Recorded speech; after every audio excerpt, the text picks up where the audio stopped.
Here's my answer to the trust question from the 2019 HSC paper.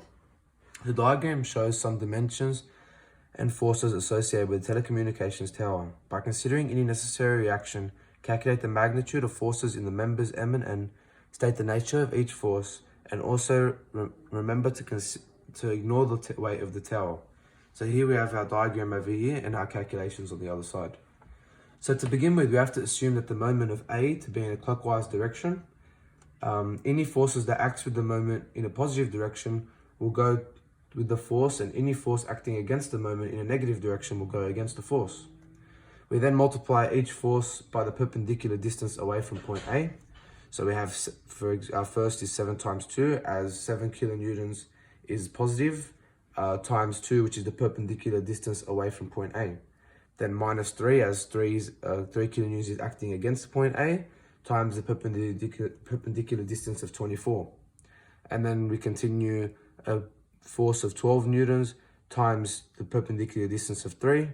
And now keep in mind we have to break up our RC into X and Y components, as we cannot work out reaction force with diagonal force. And so referring back to here, we have minus RC sine theta times 12 plus minus RC cos theta times 6, which is equal to 0. And we see this basically is just our positive and negative forces multiplied by our perpendicular distance. And through basic simplification, we can see that 12Ry plus 6Rx is equal to 38.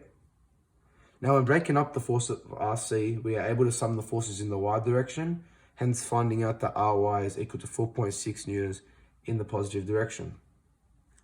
The next step, as we can see over here, involves finding out the forces of Rx and Ra. In doing so, we have to sum the forces in the x direction to find out that Rx is equal to 3 newtons in the right direction. Then we sum the forces in the y direction to find out that Ra is equal to 14.3 newtons in the upwards direction. Moving on to find member N, we have to find the x and y components of joint A. By summing all forces in the x and y direction, therefore AC is equal to 0, as there are no other forces in the x direction. And then we move over to finding our y components.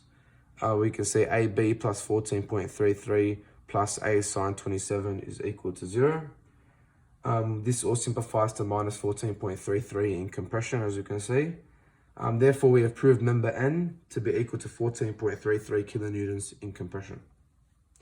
Now, to find member M, we have to utilize the distance formula, as you can see over here. Referring to the diagram, we are able to input the distance of BY being equal to 18 squared plus 6 squared, which equals root 360. Now the angle of DBE over here is equal to sine 40.6.